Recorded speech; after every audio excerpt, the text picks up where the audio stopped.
And we are live. Welcome to the social work race. Wow, is that the police? Oh, is that really loud? So I live on a main road. Don't worry. No, at all, don't worry. We are live with the social work race. Things happen. This is real life because the sirens were going off. So that's okay. I have two colleagues here, people great at their job, and I've been itching to get them on the show for a while. It's not easy to come on camera in front of the world. But I appreciate you both. This is the platform where you come to learn about what it's like on the front line.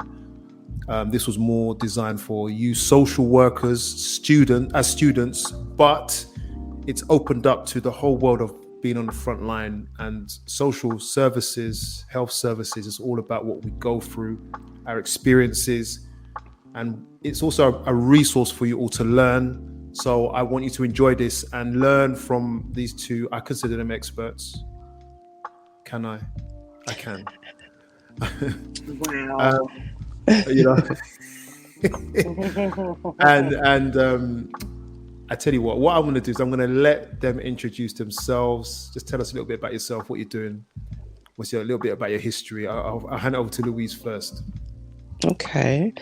So I'm Louise. I've been a social worker for 15 years across children's services. So assessment, looked after children, youth offending. And I'm also training now to be a child and adolescent psychotherapist. So I'm in my final year of training. So I've been doing that alongside full-time social work for the last 4.5 years. Okay. I might say you're crazy. That's a lot. My mantra is, it will be worth it in the end. Okay. That's what I need to keep telling myself. That has to be the mantra. That is a lot. In our team, that is a lot. Mm. And you know what? And just before we come to Clarissa, I've been thinking, do I want to go further into study? I'm tired.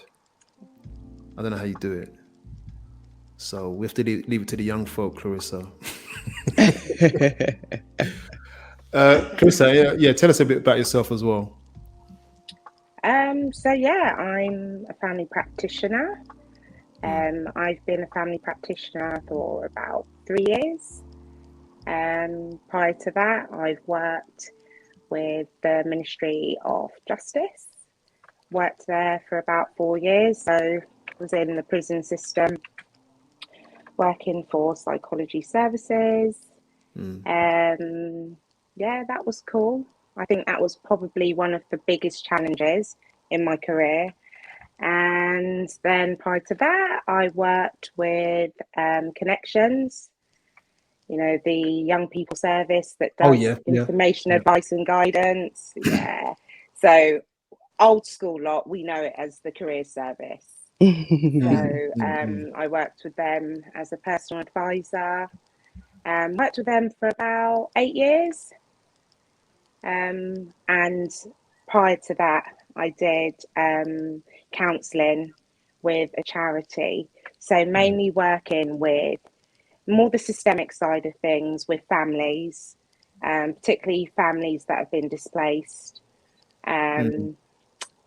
joblessness, intergenerational trauma, that sort of stuff. So I was with them for about 2 years. And yeah, I'm really not that old. I'm really not what? I'm not that old.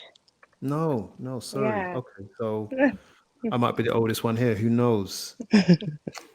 And I tell you what, let's break into a little bit of current affairs. What have you got to say about, and what do you think is coming as a result of the cost of living increase? I'm just going to throw that out there, and then we're going to get into it.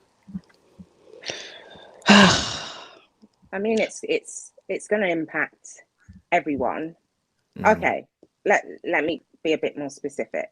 The working class, you know, it's going to have a massive impact. You know, cost of living's going up, but wages aren't going up. You know, especially if you've got a family. Yeah. You know, the impact to having to make you know, very firm decisions about cutting costs on, you know, entertainment, or trying to explain to the kids that, you know, we're going to do things a little bit differently, you know, and seeing the difference in just like family life in general. You know, you can't escape it, can you? You know, obviously, we know there's more to it than just the impact to the working class. It affects everything. Yeah. What do you reckon, Louise? I think the thing that stands out for me is the impact that this can have on people's mental health. And over the last few years, we've all had so much to stress about with the pandemic, the war.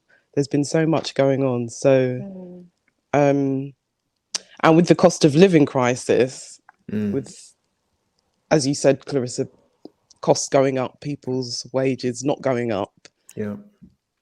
Our access to things that make us feel good. Wow. And allow us to kind of have that balance is going to lessen.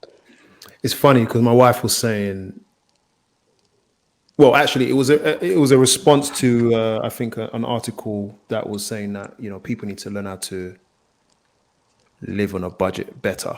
And I think we've been spoiled in this country for a while, but I kind of thank a part of my heritage. One of the advantages now is that I know how to cook on a budget, or we know how to do. So it's like I will soak peas and make bread, you know what I mean, which is so much more cheaper. But not everybody knows how do we do this better? Because I guess some people are just used to the fast food, or, you know, the oven food, which is expensive now. It's going to be a real problem now. And I'm fortunate enough to have been born in a level of poverty where we had to learn how to cope with that from an early age, but not everybody's going to have that. And I think people will need to learn how to adjust, but I don't think they're going to know how to in time, because it's sudden. I know that in October, I think the energy bill cap is going up to 2,800. So I don't think we're going to start to see the problems until later this year.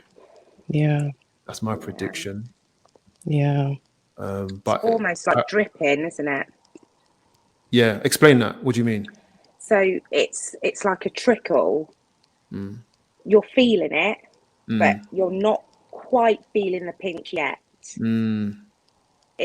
It's almost like, you know, for me, I'm expecting the worst, and the worst being, you know, like what Louise said, the fact that access to entertainment or doing things that you enjoy, you know, the things that make you feel good, you know, it's having to get smarter about how you make that work realistically. Do you know what? I'll give you a little joke. Actually, I got one of our colleagues. I took a picture of something she did at the office, right? And she had 2 slices of bread with salt and vinegar crisp inside. So she's doing very nicely. She's surviving quite well. And we both laughed at this because I was like, I remember doing that when I was a kid. Or when we were younger, we used to have condensed milk in between 2 slices of bread, or we would melt cheese in a microwave on crackers with a bit of ketchup. That was a little mini pizza. That's what we did when we were stuck at home. So I've got there's some fun things you can do, people. Cream crackers are cheap. You try butter with sugar on toast. Oh wow, that one's sweet. That is sweet though. Yeah, that one's sweet. That is sweet. Butter. Okay. Butter and sugar. And sugar on toast. I don't know about that. Nice. Listen, hard times. Hard times, man. You know, my parents used to hide the condensed milk at the top of the cupboard, on top of the cupboard. And I used to go up and suck it out and put it back. Old school stuff coming through, you know. But yeah, thanks for that, Clarissa. If I start doing that though, I'm gonna be in trouble. I'm telling you. I'm gonna start. But let's get into it. Self-care. I think I'm gonna make this a theme for the next like 4 weeks. let me tell you what happened to me last week. Last week for me was very tough, and we were on duty, and all my cases, we use the term kicked off. A lot of major changes with some of my cases, which required emergency support. And the amount of support that was needed for my caseload, there wasn't enough of me to do it. And my manager really did try to help me, and he spoke to me about it even today. He said it was a tough week last week, and it was. And I looked at the requirements of my job for that week, and I kind of reflected at the time and said, there isn't enough hours in the day to do not what I want to do, but what needs to be done. And there were one night I got home at 10:30. Another night I got home at 8:30. Then it was 7:30. I think one night I got home at 6:30 out of the 5. And I kept reflecting in the week saying, this is not going to last long for me.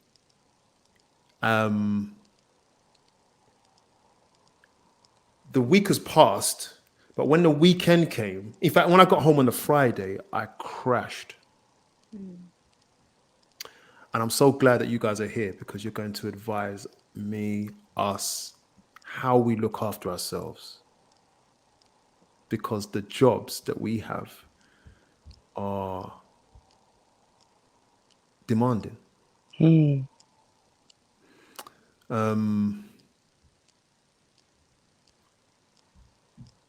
Can you relate? Yeah, absolutely. Absolutely. Definitely. When did you both, question to both of you, when did you become aware that self-care was a necessity? During my counselling training.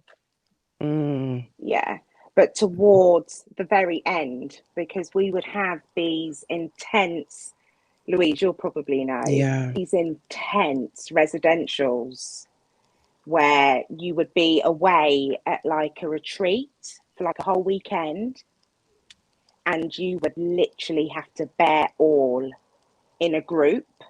So like there'd be like 6 of us in a circle. Yeah. Like proper like kumbaya style. Sort of intense. So we'll be in a circle, you'll touch on something from the past. It could be something like something that you're carrying. And a lot of the stuff that was carried was abuse. So domestic abuse, sexual abuse, and interestingly, a lot of us had experienced some form of abuse, and it gets so intense. Not that you're focusing on the details, you're focusing on how that impacts you as a person in the here and now. And at that point, during the residentials, you realise that there's so much about yourself that you don't actually know. So whereas I always thought, it's pretty straightforward to self-care, you exercise, you eat good, you make sure you go out with your friends, do yourself up, you feel good. But what I realised is that a lot of what I thought was self-care was all the superficial stuff, so to the eye, you can appear to look all right, like, oh yeah, she seems like she's cool and, has herself put together and, takes care of herself. But doing sessions like the residential, where you're all together in a group and you're delving deep, you realise, most definitely I realised at that point, there's a lot of stuff that, I needed to be working on. And one of the main things I needed to work on is boundaries, setting boundaries and making time for myself, you know, saying it's okay, giving myself permission. It's okay to, you know, not see people every weekend. It's okay to say no. It's okay to, you know, be able to go away without having people tagging behind you, you know? So, yeah, giving myself permission. And basically, you've just kind of exposed yourself a bit there by saying that was something that you were going through. Is that right? Yeah, We weren't yeah, expecting it on the show, but you did it. yeah. But it's Wow. interesting. At the time, I felt like I was taking care of myself. You know, yeah, I thought, yeah, do myself up and I make sure I go out and I make time for myself. Well, I thought I was making time for myself. But yeah. Louise.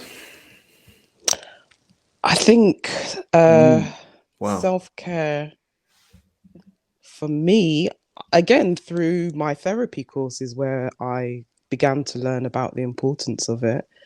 And what strikes me is the difference on the emphasis on self-care between therapeutic courses and social work, or the therapeutic professions and social work. So for me, it's quite striking. As a trainee psychotherapist, I have to be in therapy as long as I'm training. So for the last 4.5 years, I've been in therapy, learning about myself, learning about my triggers, learning about my trauma and how it impacts on me today. And I have to do that to be able to qualify as a therapist, because it's so important that my stuff doesn't impact on my client's stuff and that I'm able to separate what's mine from what's theirs. So in order to do that, I have to learn myself. But it's quite striking, the difference, the absence, I would say, of emphasis on self-care and social work. Most definitely. And often I felt that I have to continue. I can't show that I'm not okay or that I'm struggling to deal with this. I have to work weekends, I have to work evenings. But in therapy, we learn to care for ourselves. We learn how important it is to care for ourselves. If we're not okay, how can we be okay to support others? Did you find, Louise, that when you were started to do the therapy, that you learned things about yourself that you didn't know? Oh, 100%.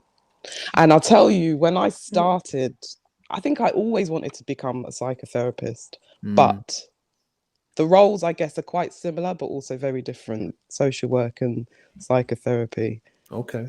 I thought they were very similar. As I'm progressing through the course, I realize actually how different they are. But yeah, I think, yeah, I realize now how different they are and how different the emphasis on self-care is. But yeah, I'm learning lots about myself. I when I started the course, I was one of the last people in my class to find a psychotherapist, because whilst I wanted to be a psychotherapist, I was very resistant to having psychotherapy myself. What And was I you scared now, of? sorry? What were you scared of? Well, exactly, that's the question that, that I had to ask myself, what am I scared of? Because in my mind, yes, I come across difficult situations, but I cope with them, I manage. And my way of coping is fine. And I don't want anyone to challenge that or Yeah. upset that or make me vulnerable. And then what happens if I become vulnerable? Then I'm not going to be able to cope with anything and I'm going to be a mess. But it's not like that at all. I've got a question that just popped into my head. It's a personal question. I'm typing it in as we speak. Yeah. All right. Here we go. It's a question to you both. Before you went into therapy, I don't know if I want to ask it. Okay, let's throw it out there. If we don't answer it, I'll edit this bit out. Okay. What was your coping mechanism? That's an interesting question. Can you answer? Are you wanting to answer? Impulse was a coping mechanism. Okay. So I'll give you an example. Not being intentional. So going out and just spending money, but not spending money that I had. Using credit cards and just spending. Not that I needed the stuff, just spending.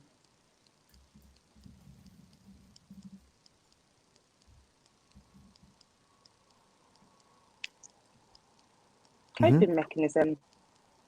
Going out raving. I'm not knocking anyone that chooses to use that as, their distressor, but going out raving, but then not feeling satisfied after doing it. That's like a McDonald's meal, isn't it? Yeah. Yeah. I love Halfway that. through, I'm like, what the heck am I doing? Anyway, but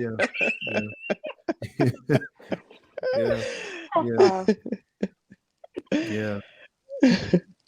I appreciate you saying that. And how's it working out since becoming more self-aware? Oh, intentional, like,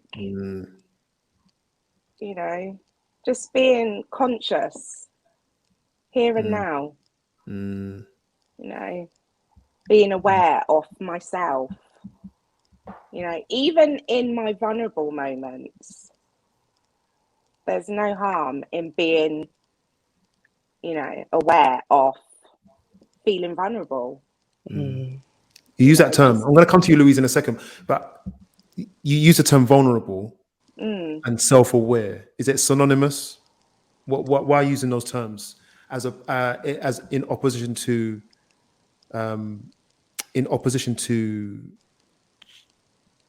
being impulsive as your coping mechanism? What has vulnerability got to do with anything here? I think a lot of the time we see being vulnerable as a weakness. Automatically people think to be vulnerable, that in itself it's negative. That has nothing to do with, why would you put that in the same sentence as self-care? And actually, I think it's important to, like I always say, give yourself permission to be vulnerable. Give yourself permission to know that you're human. You're not meant to be a machine that isn't allowed to feel sadness or anger or, acknowledge those feelings. I think we're so accustomed to being in that fast-paced rat race that half the time we don't give ourselves time to feel, to actually feel and be aware of what we're feeling. Yeah. 100%. So the vulnerability is, in a sense, making contact with yourself, arresting yourself, asking yourself questions. What are you doing? Because I think actually doing that against your impulse or your coping mechanism is actually quite scary. I don't think it's easy to have a conversation with yourself. If you could split yourself into and sit in front of yourself and then ask yourself a question, what are you doing?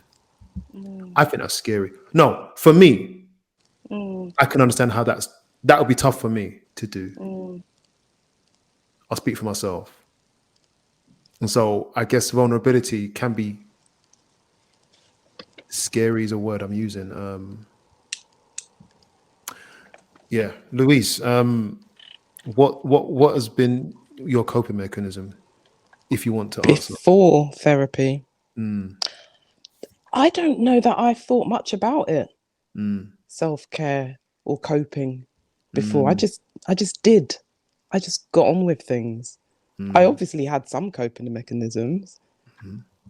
I think playing loud music, going out with friends. Oh no!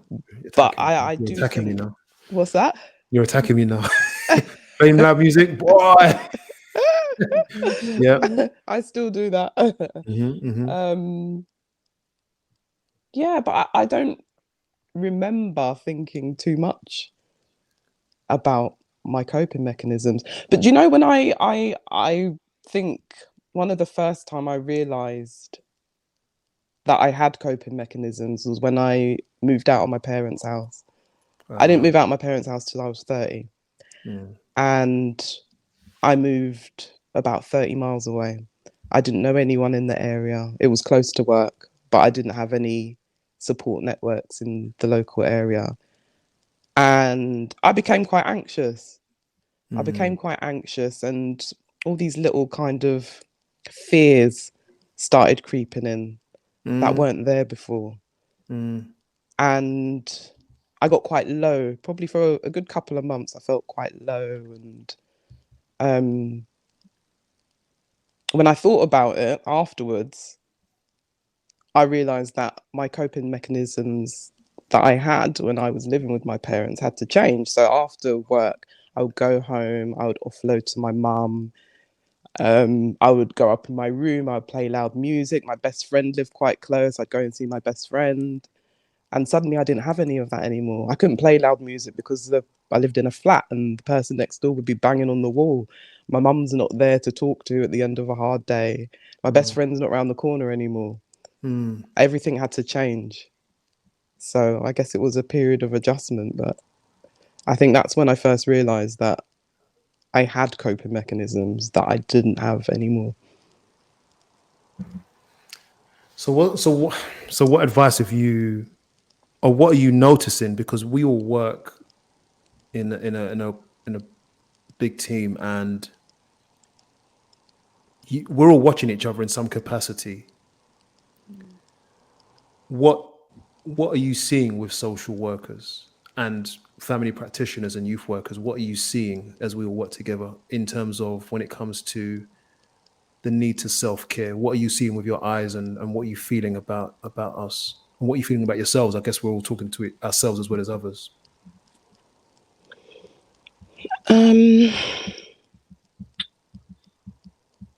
There's a lot of transference.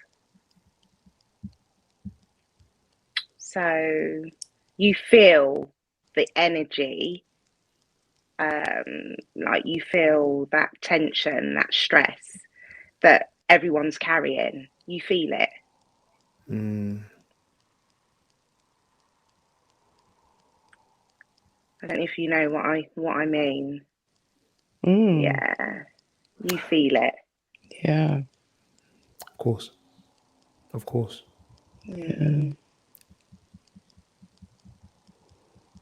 Yeah.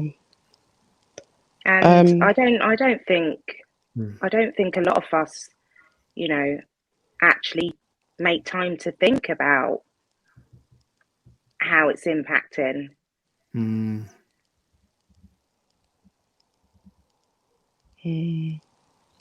Louise? Yeah, I think you're right about the transference. You do notice when things, particularly when things are particularly stressful for your colleagues. I guess I can talk about my social work experience as a whole. And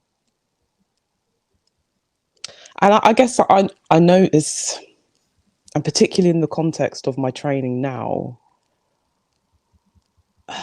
it feels like it's a culture in frontline work not to prioritize yourself, not to care for yourself, not to be boundaried. It feels like it's a culture that we're expected just to continue. And I don't think we do ourselves any favors, because we're not always as boundaried as we need to be. We don't always prioritize ourselves. At the end of the day, we're mothers, we're fathers, we're sisters, we're brothers, we're students, even in my case. And it's okay at the end of the day, after 5 o'clock, to prioritize those things instead of work. I'm almost thinking that what we are doing in social services, in order to do the job, we have to detach from ourselves, Yeah. but we don't know how to reattach. Mm, And a whole week will go by, and you're like, who am I? What have I gotten out of this? Where have I been? that's interesting. I'm just visualizing what I'm going through. And this conversation I'm having with you is important because I think I'm learning from it. I'm really trying not to give advice and it's for you all to lead. And I want to learn how to reattach myself to myself before damage is done. Mm, I really want to do that. yeah. It's important to have a strong sense of self, isn't it, really? And have an identity other than being a social worker or a family practitioner, and to understand what that identity is for you. What is your identity? And that might change as well. So I have many different roles as a student. So I'm someone different as a student than I am as a social worker, than I am as a daughter, than I am as a girlfriend, for example. Yeah. But to have a strong sense of yourself. Okay. Know yourself. So this is it. This is the next question now. What do you do to self-care?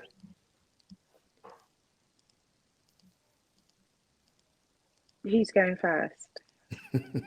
You.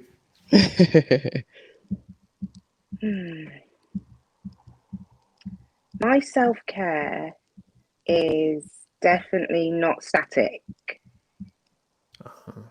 Yeah, it's a continuous thing. It's something that I'm still striving towards, Right. but one of the main things I focus on is definitely like daily, just gratitude. I make that my basic principle, gratitude. And, that's linked to my faith. And, I make it a point of duty to be mindful about what I watch, what I listen to, because I find that does influence the way I feel. And that goes hand in hand with like people you're around, energies. I make it a point that I'm around people that are like-minded, that we're on the same wavelength. You imagine being around negativity all the time. Training. Very emotional vampire. Okay. And that's particularly important, I think, because of the job we do, because we're exposed to so much trauma and negativity, and it's so important. I don't know if you had an answer as well, Louise, but I was going to make a point, but let me know. My self-care skills, Yeah. Okay. Yeah. skills or practices. Yeah. Yeah, I think gratitude is important. And that period that I spoke about when I was feeling low after I moved out, I think reframing things, like, for example, getting a parking ticket. I remember getting a parking ticket and having very little money to pay it because suddenly I've got a mortgage to pay and I've got bills to pay. And thinking, do you know what? I'm lucky that I can pay this bill. I'm lucky that I can pay this parking ticket. I'm grateful. So yeah, gratitude is very important, kind of reframing things. Being more boundaried, that's been really important for me. Give me an example of boundary. Well, I guess particularly with the additional role of studying as well. I can't work weekends anymore. I can't work beyond whatever time I'm supposed to finish work anymore. I can't be everything to everyone. I have to be quite boundaried. I suppose that kind of forced me to be more boundaried. But I feel better for it. I feel better. I'm more able to say, no, I can't do this. And ridding myself of the guilt that maybe once I would have felt when I had to say no. I'm in therapy as well. So I have therapy every week. Yeah. I've started personal training sessions. So I'm doing kickboxing. I had joined a gym that I don't like going to the gym. I feel very exposed in the gym. I feel very uncomfortable. I was paying and not going. That is not good self-care, because actually I feel guilty. I feel guilty because I'm paying money to do something that I should be doing that I'm not doing. You're trying to solve a problem and creating another problem for yourself. Exactly. I mean, it's getting worse now, you know. Yeah, exactly. So I had to stop and think, you know what can I do? I enjoy kickboxing, I enjoy boxing. Let me take that money and put it somewhere else. So and also what I've learned about myself is that I need to have time alone. So to be clear, you're talking about yourself and not you're not giving advice at this point. You're talking about your own self here. Yeah. To be alone. Yeah. Yeah. So yeah, trying to create spaces for myself. So okay. So this is me now. Punch bag. I get my boxing gloves. In fact, I have to do it early in the morning. So tomorrow morning I will be at the gym.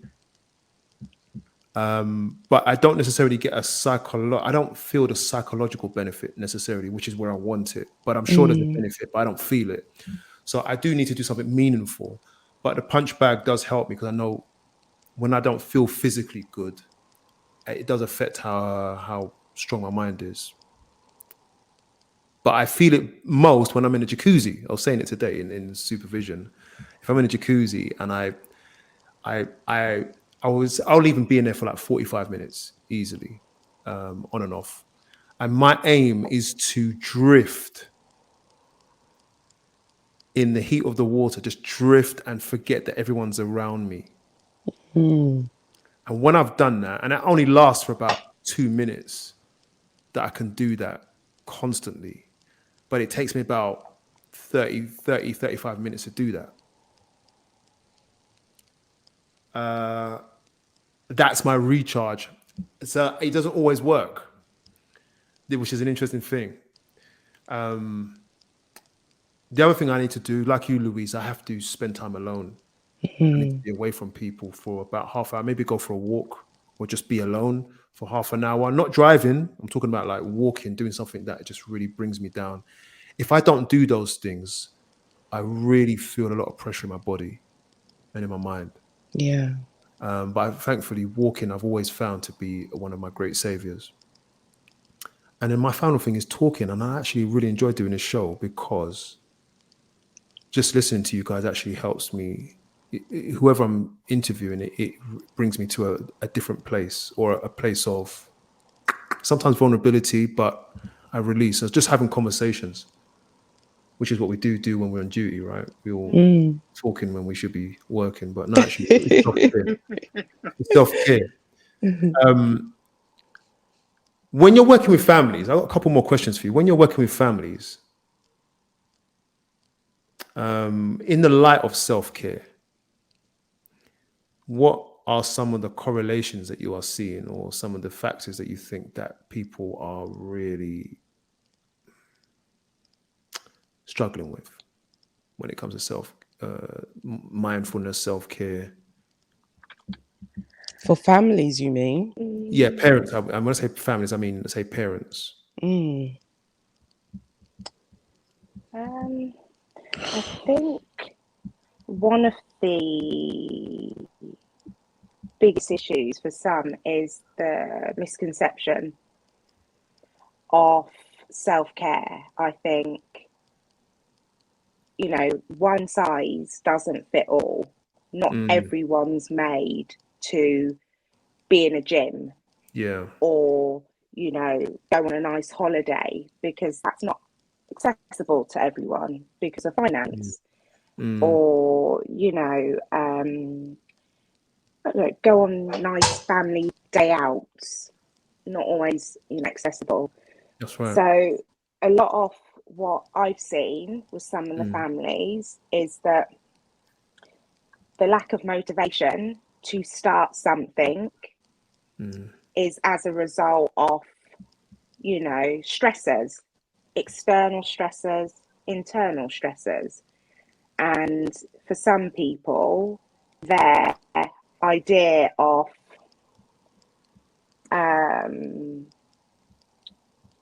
self care for them might be, getting some help with medication, antidepressants, actually accessing the support interesting. yeah, to take antidepressants. I'm not against antidepressants. I think, some people definitely need that boost so that they can get out of bed. You know, some people, Yeah, to get out it's of not good and it's not good enough just to sell, get to the gym, change your diet,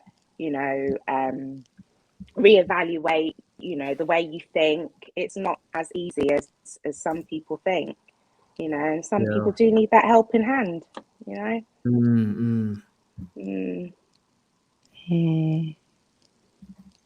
I think mm, I think for me, um, maybe not realizing how important their self care is, mm, and whether it's through trying to be such a dedicated parent or just wow. general lack of mm, understanding or ignorance to self care. yeah. But I think sometimes uh, for a parent to kind of focus on themselves maybe seems unreasonable or selfish when they should be focusing on their child. But if they're not okay, Mm, how can their child possibly be okay? And we can do all the wonderful work with children, but if they're still going back to the same parent who doesn't have that balance, how effective is that? So, for example, a parent might need to seek counseling or might need medication, like you said, Clarissa. mm, Um, or there might be other things that would benefit them. But yeah, I think when we're working with families, we really need to factor those things in as mm. well. You're alluding to work, and I guess where Clarissa really is, that's her expertise now. It's like you're alluding to a work that, because we may get a referral for a young person, and then obviously as we as social workers, we will see, oh, actually, we might need to work heavily with the parents on this one.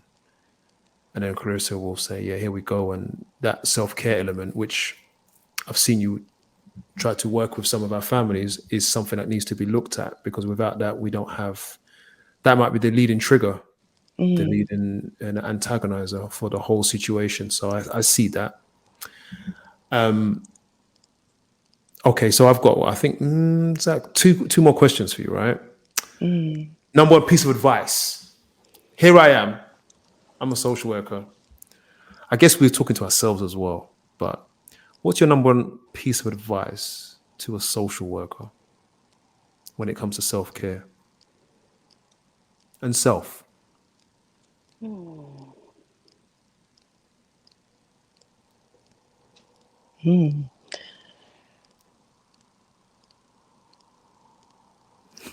I think Ah, it's our responsibility to manage our own self-care. It's not something that we can expect our employers to do. They have other pressures. Mm. I'm glad you said it. I'm glad And yeah. yes, they can be sympathetic to an extent, but Mm. they are also under pressure. So it's our responsibility. This is one thing I've learned and had to learn the hard way. It's my responsibility to prioritize my own self-care. Mm. And it's important. It's so important. Mm. Yeah, I like that. Give yourself time. I usually do like what I call the hour of power. It's not actually an hour, Yeah, but I call it the hour of power, yeah.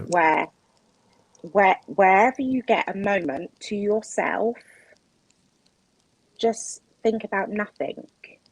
Mm. Just sit, you know, and in that moment, all the things that, you know, might be bothering you or might be hindering you, you know, although you're meant to be thinking about nothing, it just gives you some clarity on the things you need to remove. Wow. Mm. Yeah. And I've made that my general, like, when I feel foggy and when I feel like a little bit lost and there's so much going on, I just make that rule that if I'm in my car on my own, I'm not talking about having the radio on, I'm Yeah. talking just that moment where the engine's not even on. You just sit there, Just nothing. nothing, Just be. just Just be. be, literally, Mm. because it's effortless. Mm. I'm taking this in, you know. Yeah. I'm taking this in. This is heavy stuff. Mm, I think the other thing that I would say as Mm. well is recognizing the importance of ourselves as the tool of the trade almost, Okay. and looking after ourselves. If you were a taxi driver, for example, and that's how you make your income, that's your trade, being a taxi driver. When your engine light comes on, you're going to explore what's wrong. We need Yeah. to learn what is our engine light, what is that warning, and what do we need to do. Mm. mm, The taxi driver has their car, the butcher has his knife. We have ourselves. This is the tool that we are yeah, using to work yeah. with families Mm. and to affect positive changes. So we need to look after ourselves.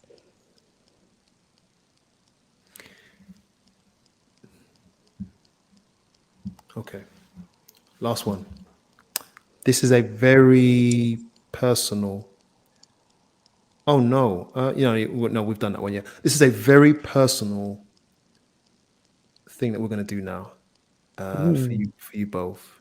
It involves a lot of reflection. Ooh. No, I love reflection. And I'm going to start a sentence and you have to finish it for yourself. We'll start with you, Clarissa. And oh, by the way, and when I start the sentence, when you finish it, you're going to add on maybe 1 or 2 or 3 words or just a very brief sentence. Okay. Why is this sounding complicated, Curtis?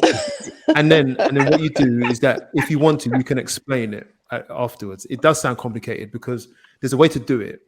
So, for example, I'm going to ask the question. I'm going to start the sentence. I am. I want you to finish it in a very short sentence. And then if you want to explain it, you can. You don't have to, though. So finish your sentence, Clarissa. I am.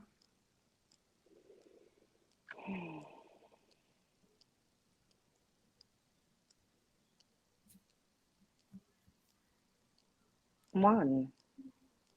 One. Mm. I am one. Do you want to explain that?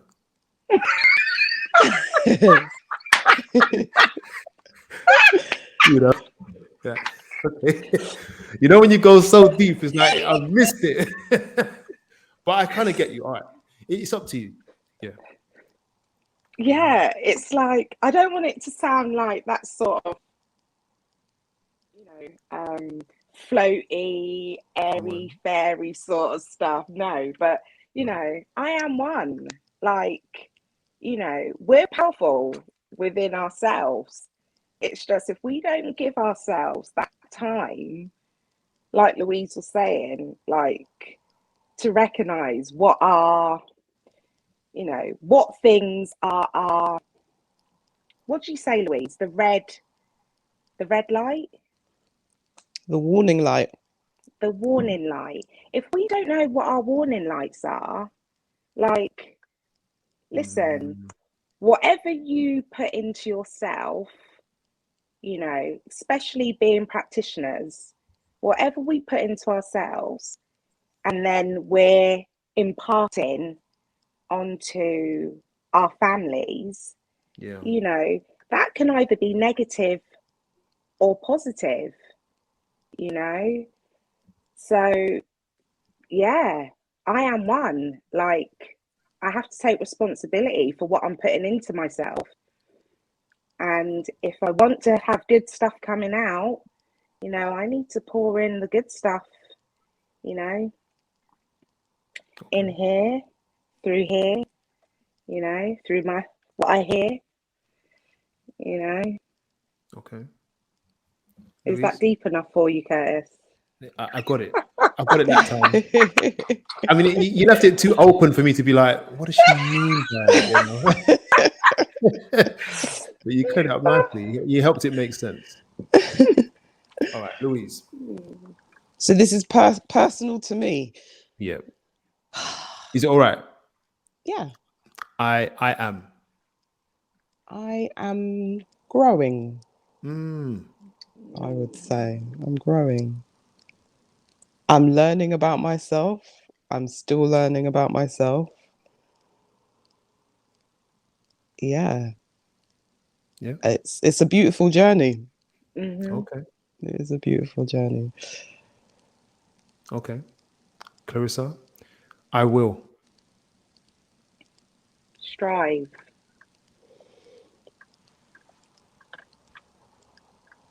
Yeah, Okay. it's, you know, I'm not perfect. You know, like I said to you at the beginning, I'm on like that, you know, journey of it's not static for me. Mm, Yeah, I'm striving to, you know, do better, hmm. be better. Yeah. Okay. Louise, I will. This is a hard one. These are tough. Yeah, Well, some people find it easy. I struggle with these. yeah. I will I will persevere, Okay. I Yeah. think. Yeah. Do you need an explanation or is that No, enough? no, we got that. Okay. It wasn't as too deep. Yeah. Wasn't as cryptic. All right. Last one. Clarissa, I have.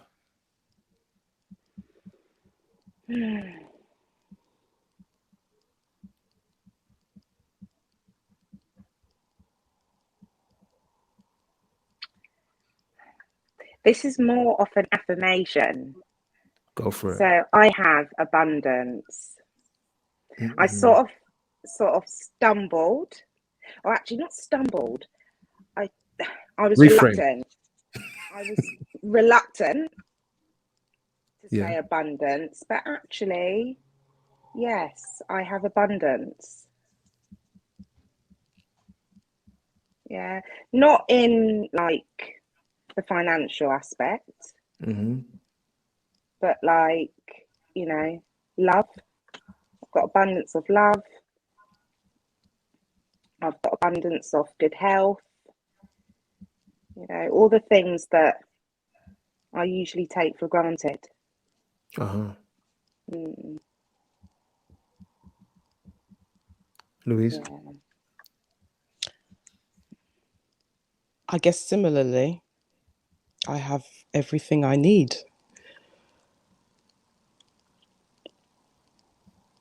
Yeah, that's it. Yeah. I just want to say, this has probably been the most reflective session I've had on this podcast, and I appreciate both your bravery for coming on.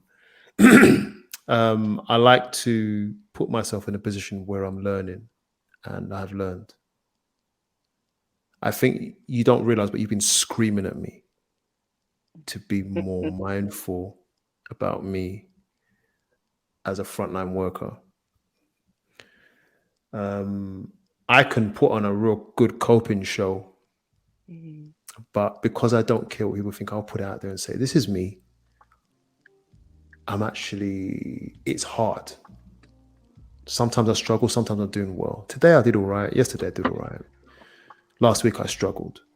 But listening to you both, I actually feel more empowered, not with specific tasks, but with principles and a mindset, which is more foundational, to look after myself